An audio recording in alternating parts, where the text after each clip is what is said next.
Welcome, everyone. Thank you for joining us here at the Heritage Foundation.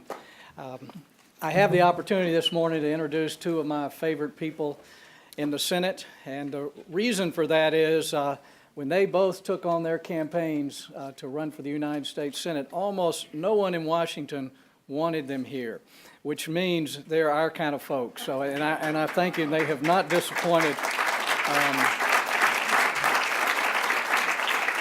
They stood for principle. They're great friends, friends of freedom, friends of heritage, and personal friends as well. So Mike and Marco, thank you both for being here. Just a little bit about Mike Lee. Mike is a BYU Law School graduate. He clerked for a number of people, including Justice Alito.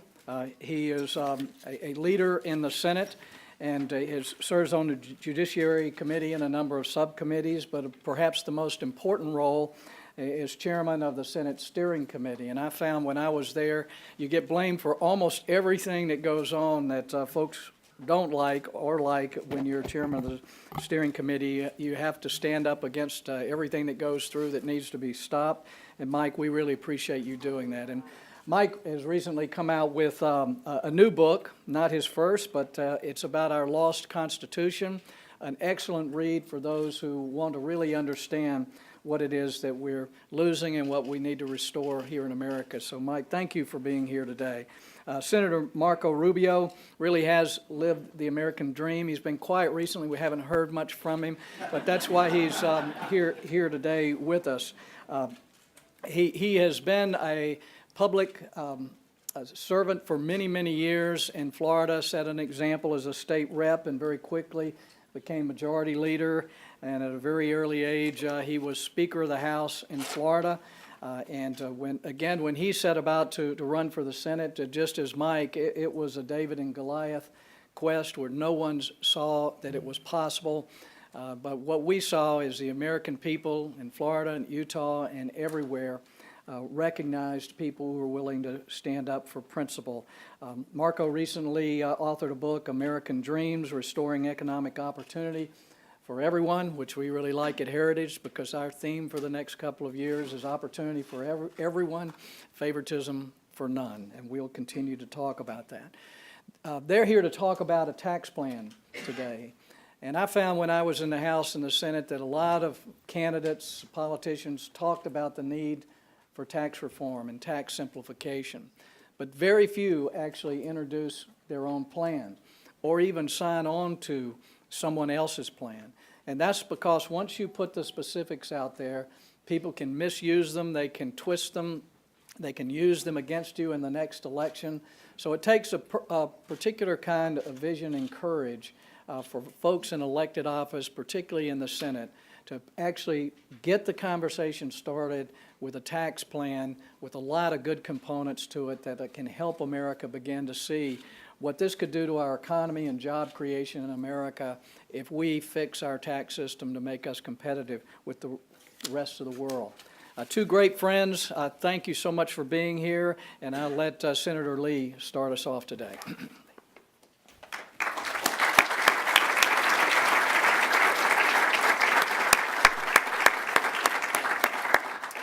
Thank you very much, Jim, for that kind of introduction. We still miss you in the Senate, but it's good to have you just right across the street. We developed a tax reform plan that is pro-growth and pro-family. It's designed at once to facilitate economic growth, the kind of economic growth that will help American families, America's poor and middle class in particular, and also help get rid of distortions within our tax code and some of the complexity that is itself a massive subsidy of the massive industrial government complex that you can find in and around Washington, D.C. As Arthur Brooks recently said, complexity is itself a subsidy. It's a subsidy for some of the wrong kinds of things. And our current tax code is very complex, and it also tends to punish investment, hard work, savings, marriage, and having a family. Yes, our tax code actively punishes people for getting married, for having children, and doing all kinds of other things that we generally regard as good, that we generally should not be punishing through our tax code or otherwise. So On the individual side, we've come up with a two-rate system. Going from 7 rates down to 2 rates is not easy, but we think it's essential toward tax code simplification and toward achieving the kind of new system that we want.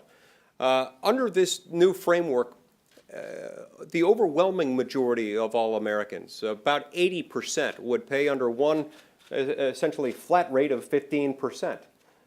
Subject to 2 deductions, one for mortgage interest, the other for charitable contributions. And all others would pay at a marginal rate of 35%. And these rates begin, the higher rate begins at $75,000 for a single filer, for $150,000 for a married couple filing jointly. On the individual side, we've added a child tax credit, a new child tax credit of $2,500 per child per year. This is there to get rid of the parent tax penalty. We're all familiar with the marriage tax penalty. That is a somewhat obvious feature within our code and a very well-known one. A much more subtle and less well-known feature in our tax code is the parent tax penalty. The dynamic through which the federal tax system, operating in tandem with our senior entitlement programs, Social Security and Medicare, effectively tax American parents twice. Once as people pay their taxes, both on the individual side and on the payroll side, and again, as they incur the substantial costs of raising children. According to one, I believe, lowball U.S. Department of Agriculture study, it takes $300,000 to raise a child to maturity. This doesn't take into account certain things that it should, but let's just assume $300,000 is an average cost that we can live with. When you look at 2 hypothetical couples, couple A and couple B, you can see how this parent tax penalty hits America's moms and dads. Imagine couple A and couple B. They have the same income patterns, they have the same charitable contributions and more mortgage interest payment patterns. Imagine everything about them economically is about the same, with one exception. Couple A has 4 children. Couple B chooses to remain childless. While raising their children, couple A will incur on average $1.2 million in child rearing expenses.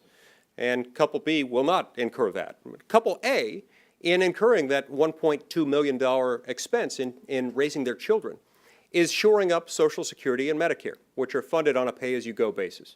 Today's workers fund today's retirees, today's beneficiaries of Social Security and Medicare.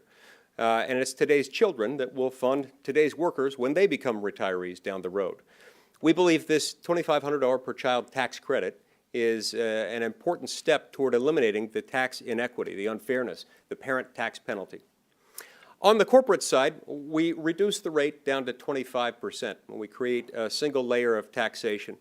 And we do this in a way that we believe will promote economic growth, and we end the double taxation of corporate earnings by getting rid of taxation on dividends and also on capital gains.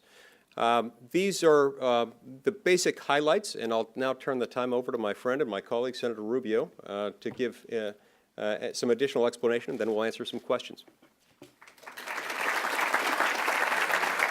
Thank you.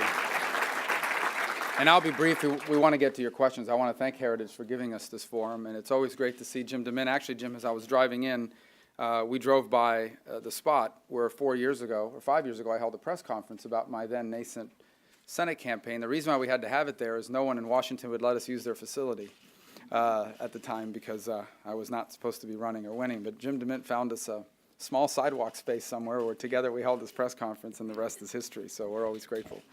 And it's good to see you, and thank you to Heritage for inviting us here, giving us this opportunity, and for all the scholarship that they do here that really serves as a guidepost for a lot of the public policy we choose to make. 2 points that I would make, and I've been trying to make, as Mike has for a significant period of time. The 21st century is a dramatically different time from the era that I grew up in and Mike grew up in and almost everyone in this room grew up in. For example, we no longer simply operate in a national economy. We are now engaged in an international global competition with dozens of developed economies who are competing with us for innovation, investment, talent, ideas. And we want to make America in the 21st century the single best place in the world to invest and to innovate. And part of that has to do with our debt, which is a significant driver of what's made America less competitive. A lot of it has to do with our regulatory systems in this country, which serve as a significant impediment, but our tax code does too. And we've talked about that repeatedly in the past years. We have a tax code, for example, that has the highest combined corporate tax rate on the planet. We can no longer afford to do that at a time when other nations are going out of their way to become a friendlier environment for investment. So it shouldn't surprise us to open up the newspaper and see yet another iconic American company making the decisions they need to make in order to be in a friendlier environment. And so we've taken steps in this proposal to be pro-growth. We want our economy to be dynamic and to be vibrant. We want it to be the single best place in the world to create jobs. And we want a tax code that says the more you innovate and the more you invest into the American economy, the lower your tax burden will be. And that was the purpose of our pro-growth approach to this matter. And the reason why that's significant is we honestly believe that if we can create an environment where America can compete globally with anyone, from just the standpoint of how government treats business activity, we honestly believe that the American people will do what they've always done. They will create millions of jobs, and not just jobs, millions of better paying jobs, which is critical because of the second point that we wanted to emphasize, and that is the cost of living. The bottom line is that there are millions of people today who have the same job they had 10 years ago. But 10 years ago, 15 years ago, after they paid all their bills, they still had some money left over to save for retirement, to save for their children's college expense, you name it. Now those same people with the same job are often living paycheck to paycheck, literally one unforeseen expense away from disaster. If their refrigerator breaks, if their engine on the car blows out, they have no idea where they're going to get the money to pay for it. And that is a real problem for our country because everything costs more. And we have new expenses we didn't used to have, and paychecks haven't kept pace. Part of solving that is having a vibrant and robust economy that creates better paying jobs so that people aren't making $16 an hour, they're making $30 an hour or $32 an hour. We need those better paying jobs that the 21st century creates the opportunity for. We learned a lot about the disruptions of this new century. It's an extraordinarily disruptive time. It's changed a lot of the way things used to operate, but it's also created extraordinary opportunities. We have a chance to replace the jobs we've lost or the jobs that paychecks are stagnant in with better paying jobs that provide a higher quality of life, more professional fulfillment, more opportunity for advancement, and better pay. But the second aspect of it is allowing people to keep more of what they earn. And this is particularly problematic for working families that are trying to raise children. Senator Lee, I think, has done a good job already of explaining to you the cost associated with raising a family and the contribution that that makes to America's future. These are America's future taxpayers. And it is important for families in the 21st century to be able to keep more of their money so that they can apply that, not just to the costs of today, but to the opportunities they want to give their children tomorrow. But here's another dynamic that's often lost in the mix. There are hundreds of thousands, if not millions, of companies in America that pay their taxes on their personal rate. If you're someone who started a business out of the spare bedroom of your home, not only are you probably doing so in violation of the zoning code, you are also probably paying a tax rate significantly higher than your larger competitors because you're an S corporation. You're what they call a pass-through. And you pay your business taxes on your personal rate. And one of the things we do in this plan is we create equity between an S corporation, a pass-through, which, by the way, are not always small businesses, but invariably most small businesses are S corporations. We create real parity between them and the 25% tax code. And that means a lot to millions of people out there who are operating a business out of their home or out of a one-desk office or maybe have 2 or 3 employees. In fact, I would venture to guess that today most, if not all of you in this room today, have had some experience at some point with a pass-through entity as the way you do business and the way you employ people and the way you employ yourself. And creating that parity is important. We'll get more into the details of the plan, but here's the bottom line.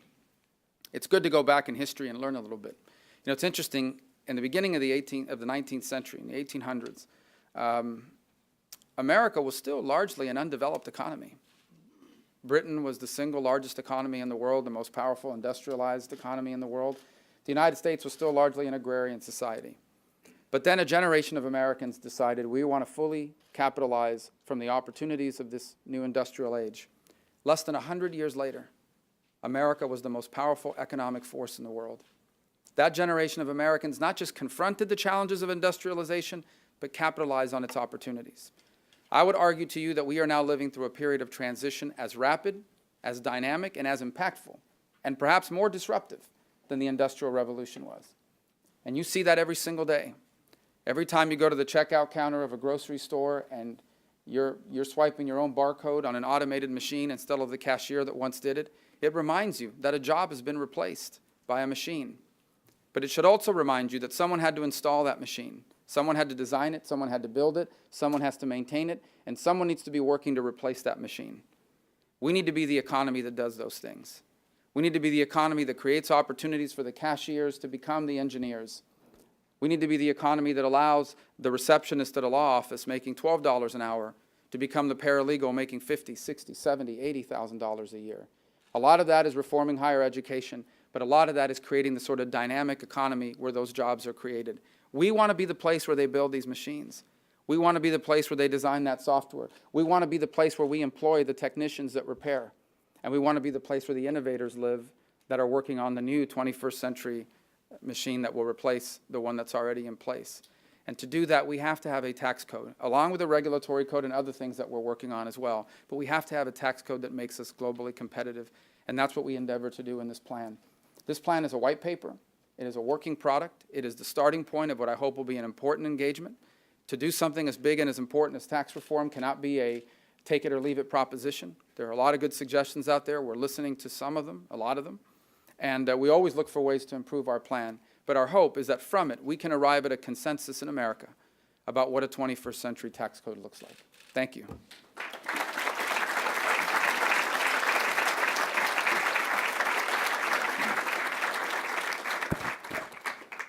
My name is David Burton with the Heritage Foundation. We now have time for some questions and answers. But first, I'd like to say that the Heritage Foundation is a 501c3 public policy research foundation, that we don't endorse candidates or get involved in political campaigns.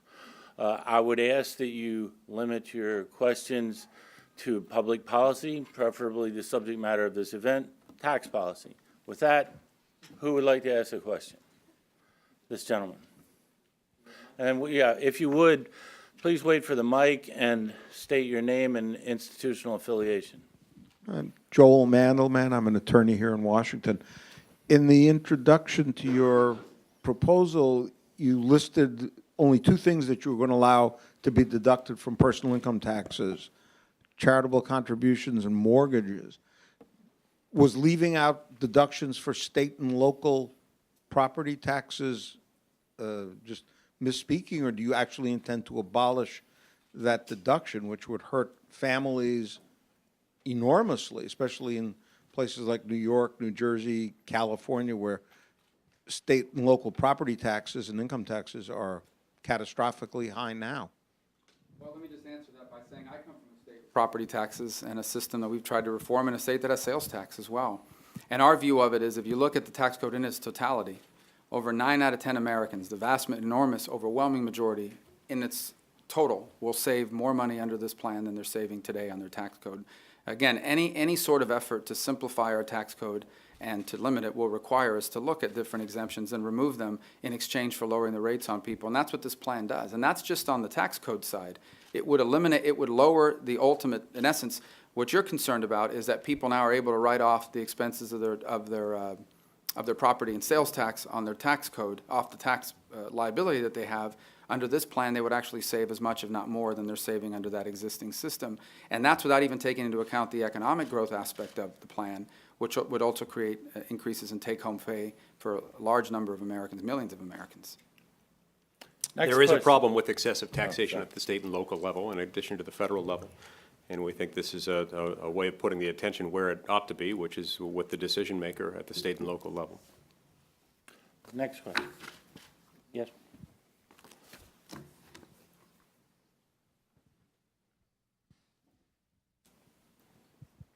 Hi, I'm Kelsey Snell. I'm from Politico. I was just curious if you have any reaction to the score that the tax plan received.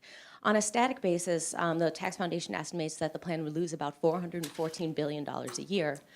And on a dynamic basis, over the first 10 years, it would lose, let's see, $1.7 trillion. Do you have any concerns about what that 10-year phase-in would do to the economy? Well, first of all, I think when you look at the economic growth that this would prompt, at the fact that this is leveling the playing field, that this is removing disincentives that we have for business formation and for family formation, this really will help the economy. And I don't think the American people are likely to complain overwhelmingly about having their tax burden reduced. We did design it with the understanding that it would amount to a cut, that it would be somewhat revenue negative. And yet we think this is good. This is good for the economy. This will stimulate economic growth, and over time, I think this will more than pay for itself. Anything that enhances freedom and that is pro-family and pro-growth is going to be good for our country and good for our economy. That's a great question. I'm glad you asked it. I'm looking for the opportunity to answer it. A couple points. First of all, it's not fair to score a pro-growth tax plan on a static model, because you're taking away from it its most important element, which is it will grow the economy. But here's my second point. We have a very serious debt problem in America. It is one that we can neither solely tax our way out of. In fact, we cannot tax our way out of it, because if you confiscated 100% of all the money made by millionaires this year, you barely make a dent on the long-term debt. And you can't simply cut your way out of it either. You have to do the combination of two things. It is the only way to bring the debt under control. You have to do two things, and you have to do them simultaneously. You have to grow your economy so that your economy is larger than the share of debt that represents it. And second, you have to hold the line on spending. And that's why this plan is the growth side of the equation. This plan is designed to create the dynamic growth that we need, not just to empower, to fuel the American economy, but to create the revenue for American government to bring stability to its spending. Again, revenue by creating more taxpayers, not more taxes. We still have to deal with the debt problem. Irrespective of if this was a tax increase plan, you would still have a problem with the debt, because you can't realistically raise rates to any level to deal with the debt. We still have to deal with the long-term drivers of our long-term debt, and that is Medicare and Social Security and Medicaid that are as currently structured are unsustainable. And that is a whole separate conversation, but an important one to have, because people in my generation and in Mike Lee's generation are going to have to accept that our Medicare and Social Security is going to look different than our parents'. My mother's on Medicare and Social Security. I don't want to see her harmed. But here's the truth. If we stay doing what we're doing now, the math is very simple. These programs bankrupt themselves. And so we're going to have in this country, an effort to reform those programs so that they exist without changes for our parents and grandparents, and so that when I retire and Mike Lee retires and many people in this room retire, we will still have the best Medicare and Social Security system in the world, but it will look different than our parents, but it will actually be sustainable for our children and grandchildren to inherit as well. You have to do both. Next, please. Ma'am in the back. Thank you.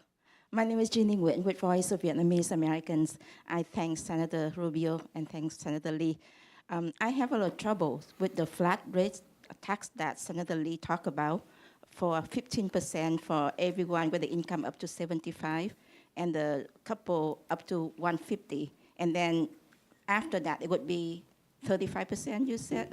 So that is exactly where my trouble is, because I believe 90% of our middle class income falls right there in 150 or 200. So would you be taxing 90% or 99% of our middle income class, 35%, when the 1% like Warren Buffett would still pay 10% tax? How does that make the difference? I also had trouble with Senator Rubio's talk about the healthcare system. I believe the Affordable Care Act is the answer to the healthcare spending right now.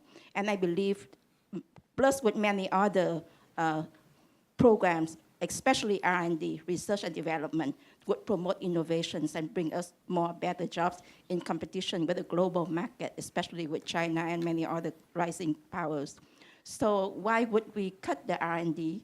And why would we attack the Affordable Care Act? Why, if we promote that current growth trend, we would cut the deficit. We cut the deficit more than 50% in 10 years. Thank you. Okay, first of all, thank you for your question. This was one of the things that we took into account when we started developing this plan. We started first and foremost from the standpoint we did not want a tax plan that would produce a tax increase for the middle class. We wanted something that would help the middle class and help grow and expand it. We've got data that can show you this and charts, but look, almost no one in the middle class would see their tax bill increase. Those very few that did would see only a slight adjustment there. but very slight. This is not a middle-class tax hike. This is a middle-class tax cut, and would be very pro-growth, and we're attempting to level the playing field here. We've got charts to back that up. Well, first of all, as I've said, this plan, we believe and have seen the evidence that it would cut taxes for over 90% of Americans, some of them quite significantly. I think it's impossible to do that and raise taxes on the middle class, since 90% of Americans are not in the top bracket or wealthy. The second thing you have to understand is that the rates alone are not the basis of your tax liability. It also includes the deduction, the personal deduction, and the deductions that we allow that are quite generous. You also have to take into account we're removing the marriage penalty, the per-child tax credit. There are all sorts of other things that, for example, the people at the 15% bracket would pay less than they're paying now at the 10% bracket because of all those things that are built in. And then you talked about the health care law. It's obviously not the topic of this conversation per se, but I think we have to understand its impact on the tax code and on individual Americans. It is true that there are people in this country that have signed up and are receiving Obamacare through some form or system, depending on where they live and how they've applied for it. It's also true that many of them are now saddled with extraordinarily high deductibles, high co-payments. They can't see specialists anywhere near where they live. They've lost a doctor they once had access to. There are less people now willing to enter the healthcare space. Over time, the only way to make this cost-effective is to reduce spending on innovation in healthcare, because reimbursement rates are going to be crunched in order to be able to parcel out healthcare in a way that they find sustainable. That will lead to cuts in both innovation and in medical and in provider networks that are now available to patients. And then to top it all off, we're on the verge of having to bail out a bunch of companies that went into these exchanges and are losing money. So I imagine other than that, it's working quite well, but these are major impediments to the future of availability of health care for millions of Americans. Anyone over here? This gentleman.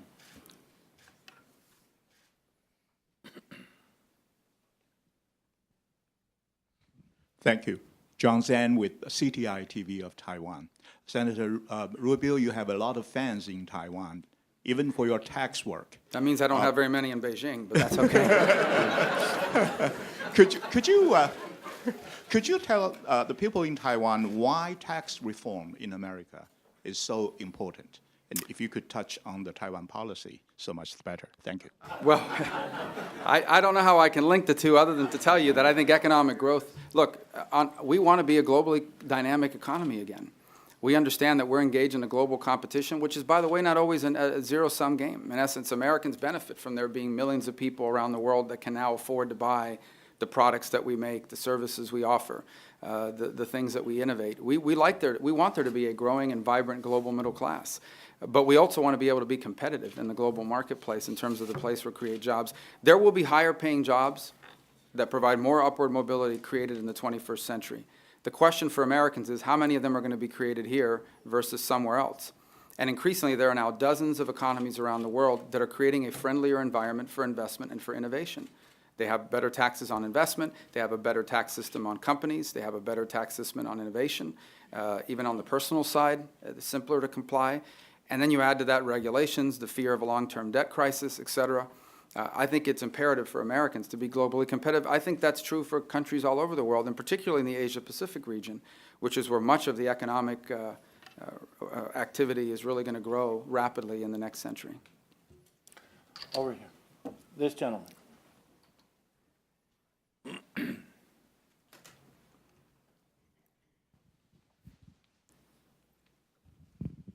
Thank you, Senators. Mike Warren from the Weekly Standard. A lot of conservatives consider tax credits to be tax spending and say they prefer tax deductions.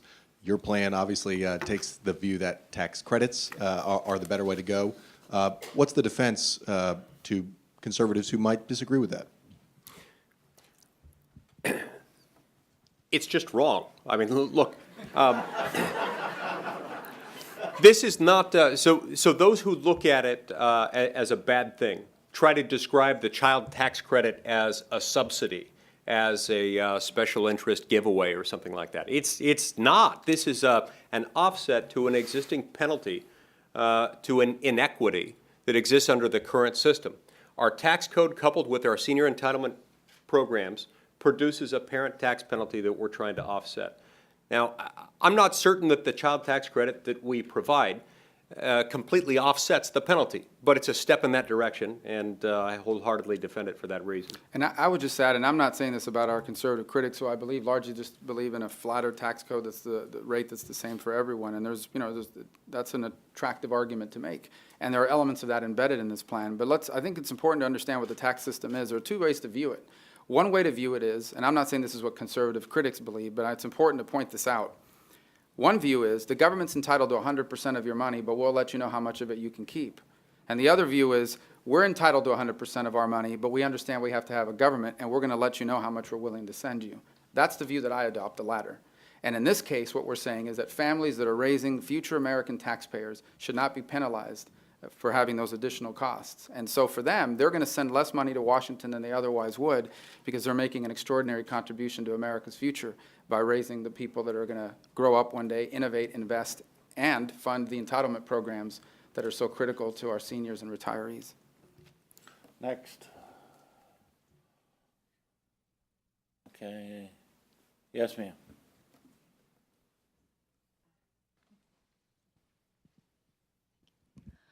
Nadia Chow with the Liberty Times, Taiwan. I think the two senators proposed the tax reform here today is because you want to get American house in order. And many of your alliance in Asia actually pretty worried that a declining U.S. and a rising China in that area.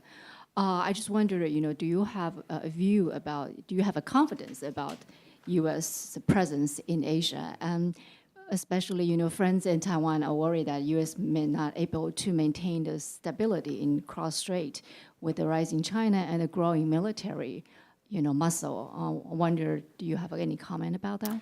Well, my first comment is America's not in decline. We just happen to have a period of time where we have a bad president, but we're going to overcome that. And my second point that I would make is our alliances in the Asia-Pacific region are critical. I think that, look, I'm hopeful that China's rise will not just be peaceful, but fair to its people.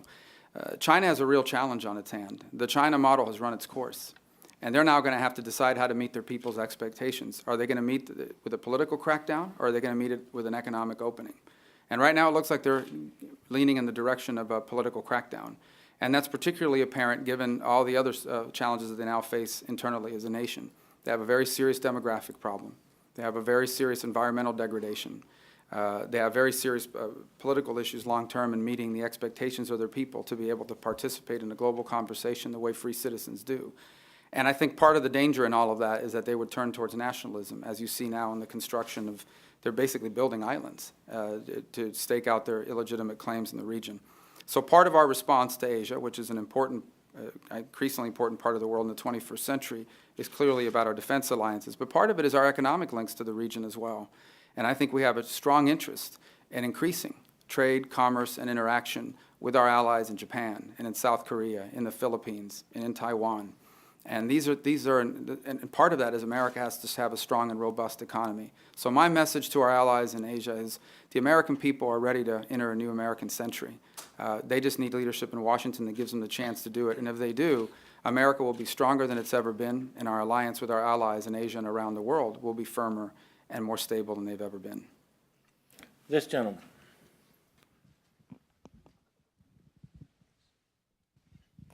Nick Kelman from Fox News Channel. You've already heard some of the criticism that conservatives are saying about tax cuts not going deep enough for the top bracket, among other things. I wanted to get your specific reaction to that, and also the Wall Street Journal editorial referring to you on Monday as the leading, Senator Rubio, as the leading GOP proponent that and I want to get this quote right,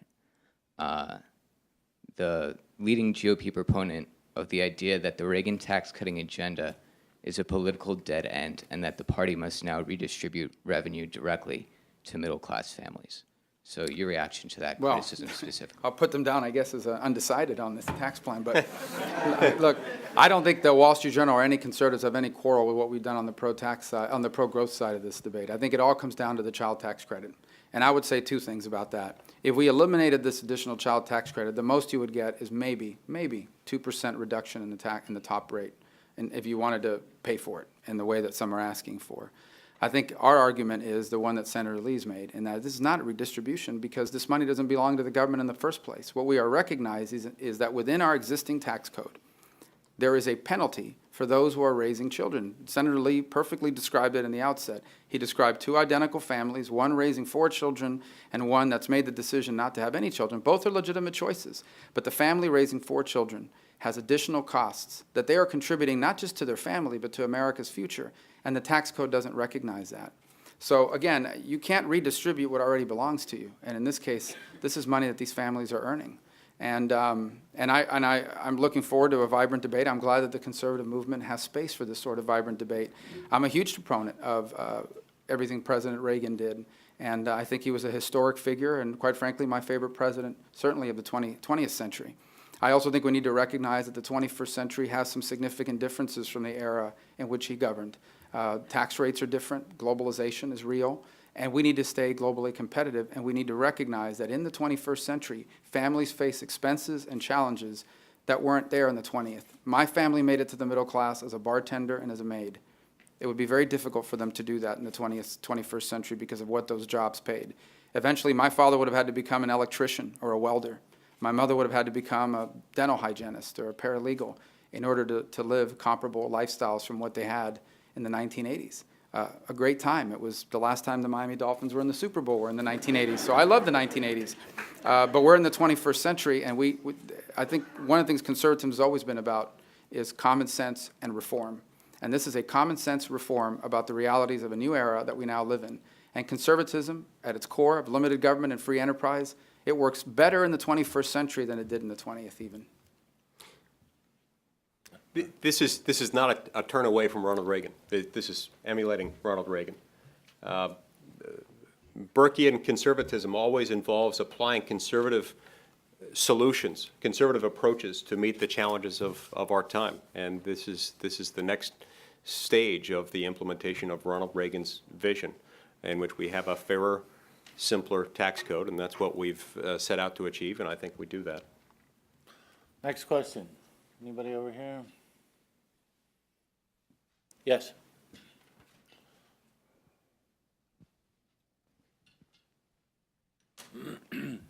I think there's one, Jay Lair, the Heartland Institute, I think there's one point you're missing that would help you promote the child tax credit. With the exception of immigration, our nation is losing population. We're under the replacement rate, and we shouldn't be shy about helping families to have children because of the reasons you said. We need people paying taxes and supporting the programs that are going eventually bankrupt. I haven't heard you talk about in a positive way that we should be supporting child rearing, not for a religious reason, but because the country needs population to support itself. I certainly would agree that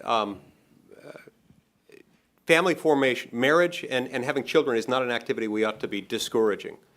But the idea behind this is not to encourage it, not to subsidize it.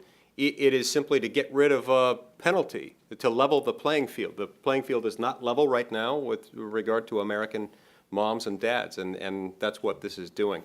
I'm personally not comfortable with describing that as an encouragement, as a promotion, as a subsidy, because it's not that. We're just taking away a penalty. I would just add that I personally have done my part. I have 4 kids, so but let me just add this. I mean, if you go ahead, if a business entity were to invest in capital, or were to invest in machines, were to invest in expansion, they receive a tax benefit for doing so. But if an individual family decides to make an investment in people, in our future, in human beings, all we're asking is that the tax code recognize that as well as an investment in the future, in individuals that are going to be the cornerstone of America's future. That doesn't mean that, we're not approaching this with a thought process that someone's going to sit down with their accountant every tax year and say, what you really need to do is have 2 more kids. I don't think people are going to make decisions that way, and that's not our intention. That being said, it's a reality that raising children in the 21st century is expensive. From daycare costs for a 2-parent home that are both working, to educational costs, to all the other costs embedded in raising our future taxpayers. We just want our tax code to recognize that and create parity for families that have decided to take on the important work of raising America's future. We have time for one more question. This gentleman had his hand up, and then the senators have to go.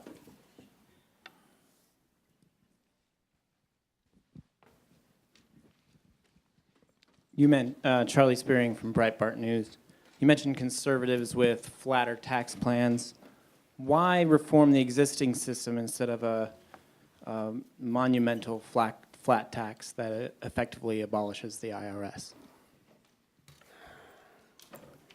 First of all, I love the idea of abolishing the IRS. Whenever we talk about that, a lot of what we're referring to is the complexity of the tax code and the corresponding discretion that we give the IRS along with that complexity. A century ago, our tax code was about that high. Today, it stands about 12 feet high. And that's a big problem. I sit on the Joint Economic Committee. We had a hearing not too long ago when he had a gentleman who was a witness for our committee testifying. He had a PhD in the U.S. tax code. I feel really bad for that guy. I mean, that's his dissertation. That was his whole focus of his doctoral studies.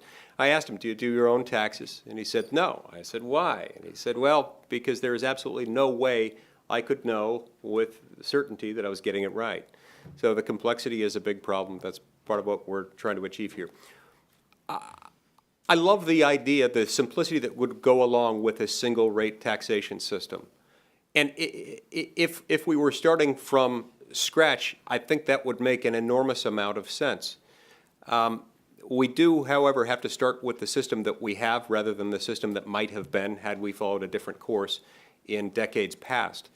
And as I've looked at it, as I've examined it, I can't find an effective way to move us to a single rate system that protects America's middle class, that doesn't involve raising taxes on a whole bunch of middle-class Americans. And but there is a way of doing that with two rates, and I think that's what we do here. We achieve an enormous amount of simplification and leveling of the playing fields without imposing a middle-class tax hike.